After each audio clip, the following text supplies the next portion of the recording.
Good afternoon, everyone. I'm really proud and excited to introduce Harry Hobbs, company, Huntsville Utility Company.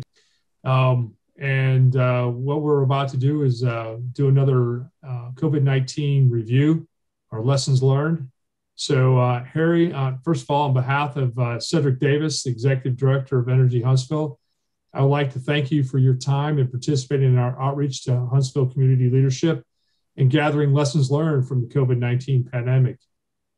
Before we get going, could you just tell me your position at Energy at Huntsville Utilities and your organization's mission? Well, first of all, I thank you, Dave, for inviting me. I've always had a special relationship with Energy Huntsville, so glad to be here to represent Huntsville Utilities, 81-year-old company, multi-service utility company. For the almost the last 3 years, I've been the vice president of employee engagement. And in that job, I have certain departments under my leadership that really had an opportunity to step forward during the COVID period. I have oversight of all HR functions, hiring and accessions and recruiting and just all the things that happen in the life cycle of an employee. Also, I have facilities under my umbrella with the maintenance of the buildings, disinfecting or anything that they may need to do in the middle of a pandemic or not. And then also I have safety and security.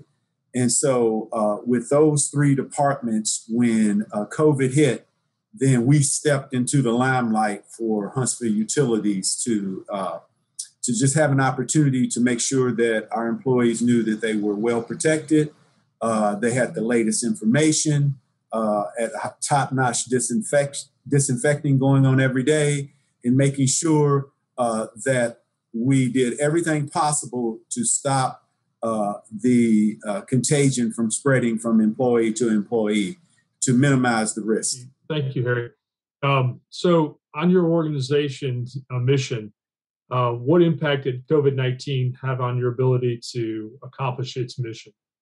Because of our precautions that we would take, it's obviously slowed down the mission to a degree until we were able to respond to make sure that our employees that came to work every day to restore gas, water, and electricity, that we could work them in shifts, that we got the electrostatic spray guns to make sure at night that we would spray those vehicles down, that, of course, we implemented the masking guidance. If you were in the same vehicle, then you had to wear your mask. We were able to make more shifts, staggered shifts, to ensure that we were able to accomplish the mission. And as you know, the city of Huntsville in the next year or two, statistics and consensus say we're going to be the largest city in the state of Alabama. So guess what? It was a construction boom going on in the middle of COVID. There were gas lines to run. There were water lines to maintain. And we had continued to maintain our electric grid. But what we did in the office area, we were able to probably back down to maybe 40% in the office. There were a lot of administrative jobs that could go home and work safely. And so the folks that we could send home to work and still get the job done, we did. But on the operations side of the house, they just worked in shifts. We spread them out more. We took every precaution. We did extra cleaning. I have a contract team that we begin to clean more often. We made sure that we were, 6 feet apart and, separate, sanitize 6 feet apart. And we adhered to all of Governor Ivey's guidance throughout this. We made sure that that our customers felt safe as well. And we made sure that we took every precaution when we went into someone's home or worked on their property. So it took a couple of weeks for us to get in that groove. But once we got in that groove, the mission continued on.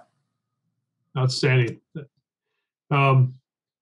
In order to maintain productivity, companies have had to transition their workforce, as you said earlier, from work from the office to work from home. what unforeseeable events arose from implementing that new working from home strategy for that 40% you were talking about? Well, number one, who has enough laptops for everybody to go home? There you go. Okay. And then when you go home, there's some restrictions. You don't just go home and look at Netflix. Okay. You have to go home with a mission.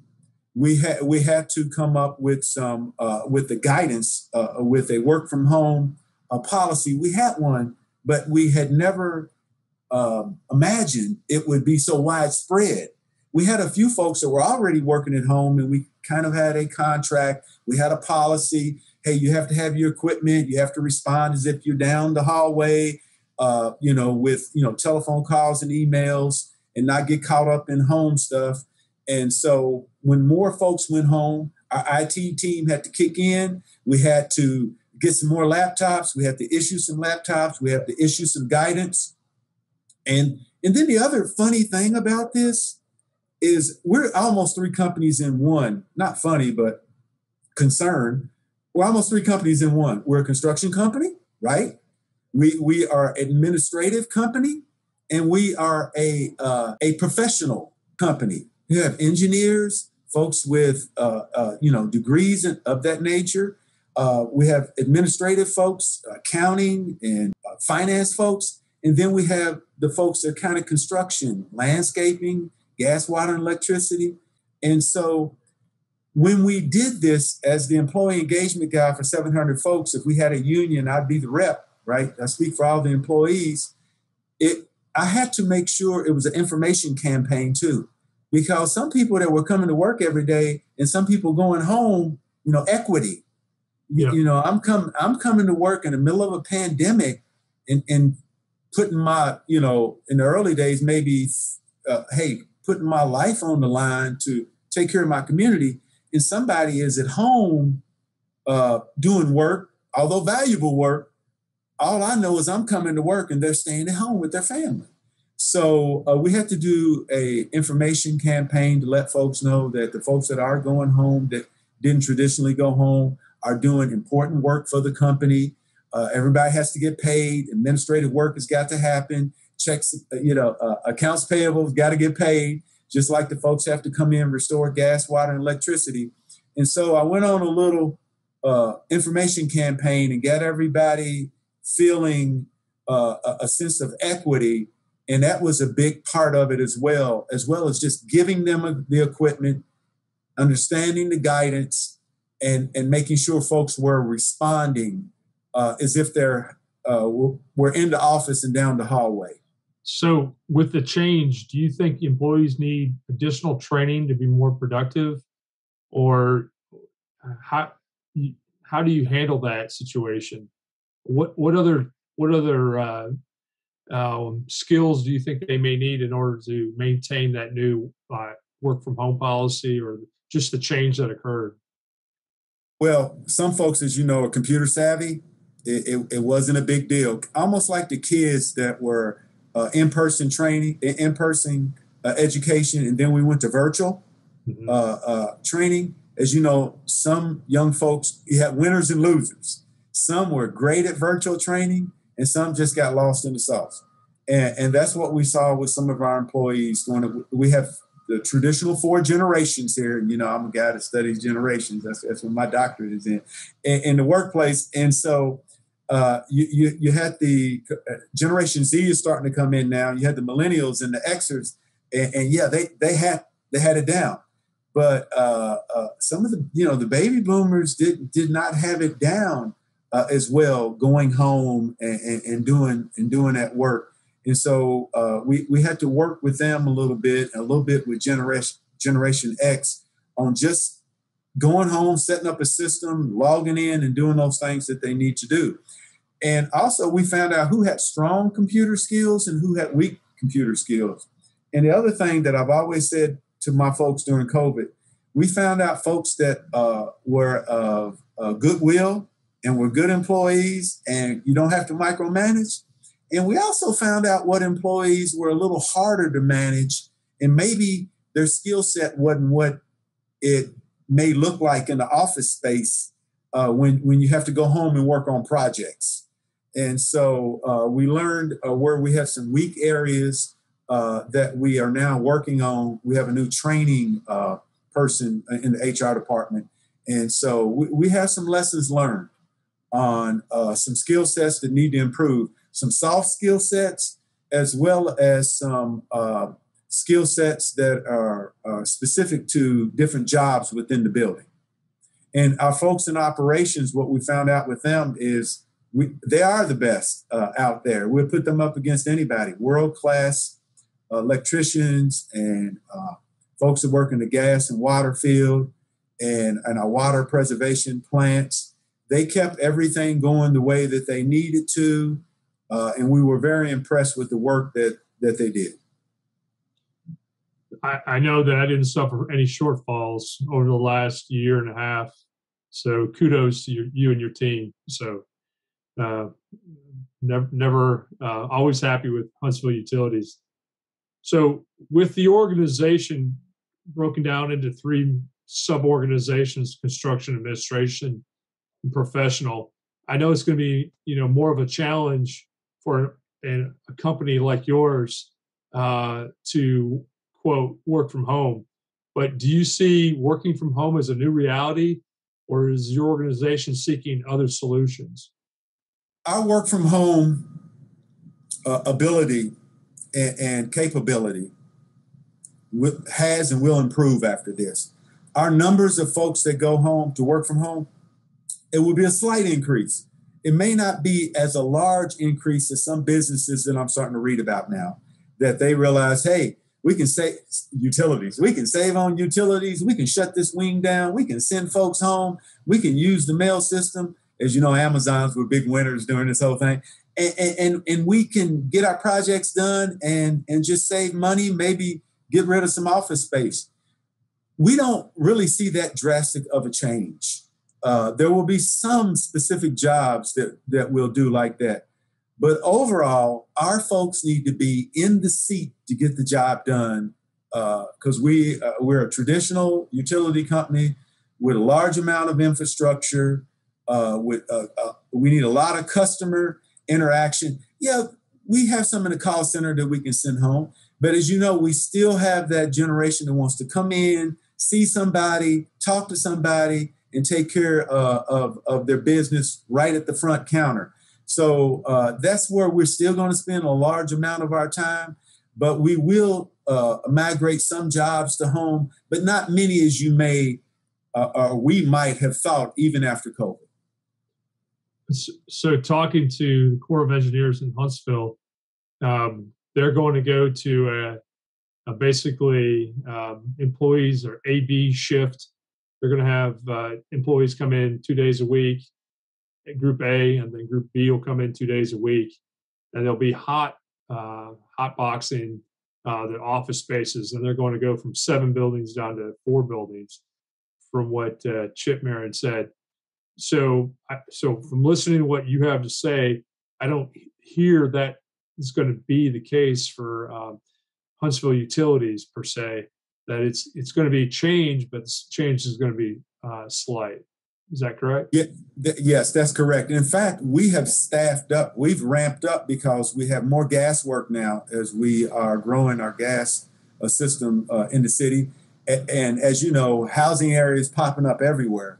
Toyota starting to ramp up, with their production, and Space Command coming in. And if you didn't know, and this is a big deal, we just took over Redstone Arsenal and all of their utility needs. So we have actually grown in what we're doing, and we have had to hire more utility workers. So until somebody invents energy in a box or, some other system where they can just push the electricity out there, we don't see the traditional way that we're doing business to change that drastically in the next 5 to 10 years. Yes, we got fiber. That we're expanding our fiber. We're doing more underground work. We're working more closely with contractors. But again, we are in such a large boom period now. It's all hands on deck for us. So I guess you could say that Huntsville Utilities hiring. Yes, we're hiring. Always got to get that plug in, Harry. Yes, sir. We're hiring. Yeah. And I know we're having a little fun with it, Dave, but we are hiring. And in fact, we're trying to hire more diverse. There's nothing wrong with the traditional person that works here at Huntsville Utilities, but we want Huntsville Utilities to look more like the community we serve. And so we are working with a lot of historical Black colleges and universities, and maybe in places that traditionally don't grow folks that want a utility career. Because here's what we know about Huntsville Utilities. People come here to work 20 to 30 years. We have little to no turnover, and we pay some of the best competitive rates at every step of our company, And so, I think I was the only one to leave, but I came back, as you know. Good to go. So you were talking about the need for laptops so that certain parts of your administration professional team can work from home. How do you secure your workforce's IT side when they're the private internet and the laptops when they're working from home? To me, with all the challenges that with the cyber attacks that we've been receiving, that this is a constant concern for leadership at any organization. Yes, sir. We went through a intensive spin up on cybersecurity. Our chief information officer made sure that we had the firewalls, the antivirus, and we actually had a team come in. It just so happens that we had a cyber team come in and try to probe us before this hit.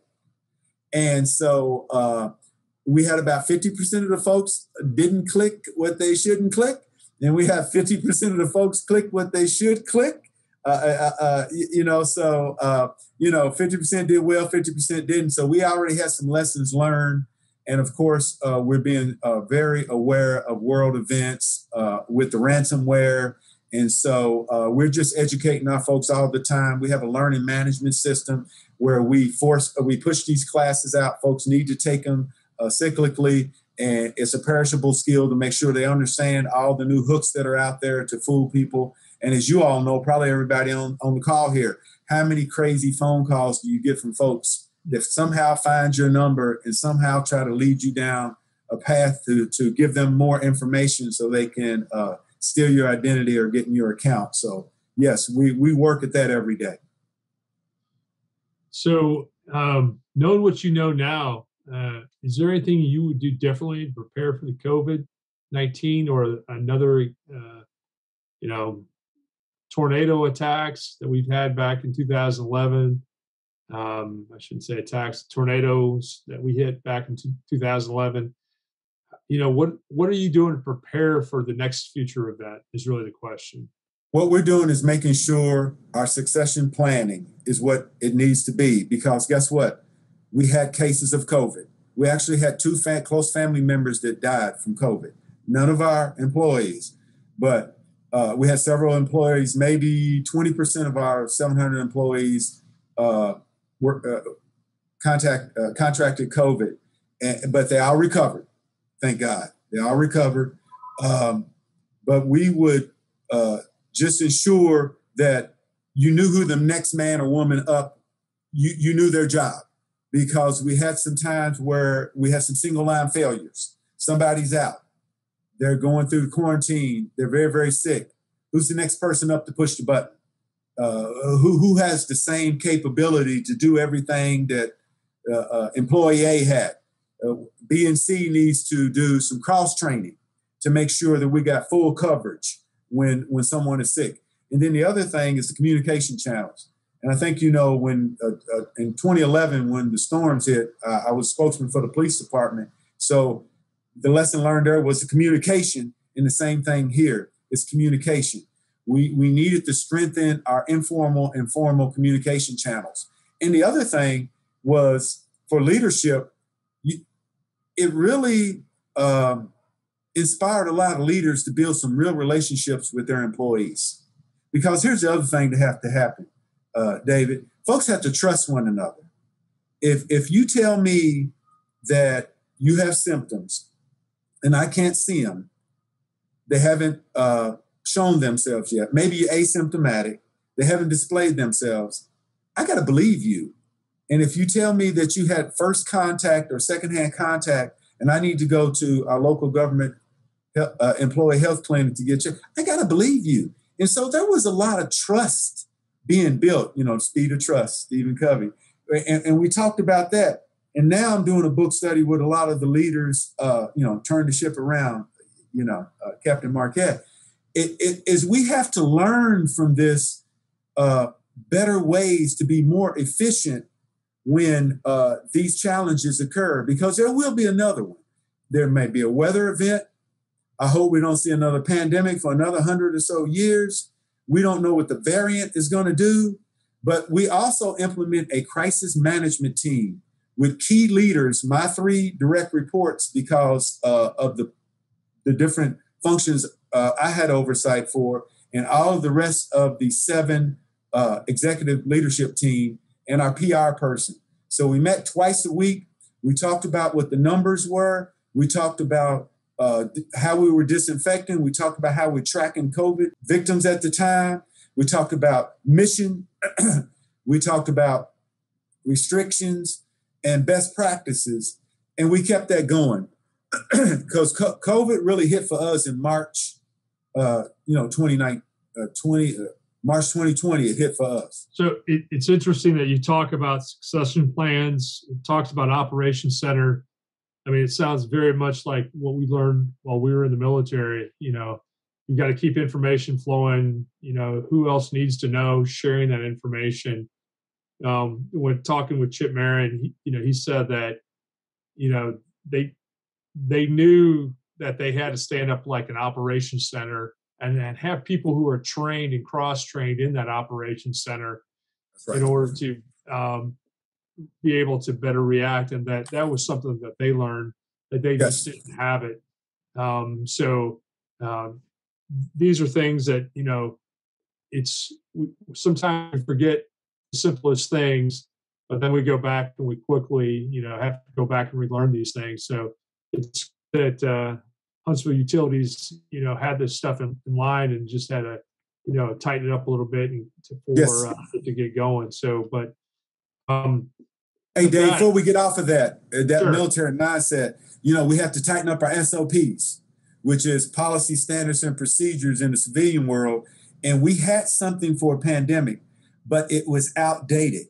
And so we were able to quickly shore those up specific to each department, and which helped us keep the COVID victims within the company at a low, manageable level. Yeah, that's another great point. So, and knowing where the SOPs are, it's one thing to have them, like you said, have them updated, but making sure that knowledge management, people are sharing that information, and people know where to understand where to get that information. So, yes, sir. And we have an intranet. We have an intranet, but we understand maybe 30% of our company may not have the ability for a mobile laptop. So I went chain teaching every shift. We have 3 major locations, and to ensure though that first week when COVID hit, that every employee had the pertinent information that they needed when they needed it as they came on shift. Sharing information was another thing that the Corps of Engineers talked about, and they had shifted like just several months earlier to all laptops from desktops, and so that was something that allowed them to quickly be able to surge to home. So that's something else you may want to think about as you move forward in your purchasing plan. That desktops might not be the best option, and that portable computers might be better. It gives you the flexibility. That's something that they spoke about for several minutes. But it's in the 22 budget right now. There you go. I'm sure Dell or whoever, HP, will be very glad to hear that. So, yes, sir. We're coming to the close of this, Harry, and I just want to leave you with the last word. Anything left that you want to leave with, you know, the Huntsville utility community or Energy Huntsville family before we get off? Yes, I would just say again, I kind of touched on it a little bit. Uh, we deal with people. We all have to work on our personal uh, human relating skills. You need to build relationships with folks before the pandemic hits, before the next big challenge. And that's what I'm encouraging leaders to do. Because when it hits, there's got to be a level of trust and camaraderie already built in where, okay, my supervisor is telling me something, and that's important to me and my life and my family and my well-being. I need to listen to it. There's nothing wrong with pushback, doing your own research or you know, asking a lot of questions. But sometimes, even in the civilian world, you just got to take that hill. You just got to believe what I'm telling you is the truth for now until you can do your own research. Because I believe in, you know, everyone, you know, having their own mind, their own research, and try to build those relationships. Because in COVID, if you were a good employee, a person of goodwill, it was amplified. It was your time. It was your Super Bowl. I told my folks this was our Super Bowl, and we won it.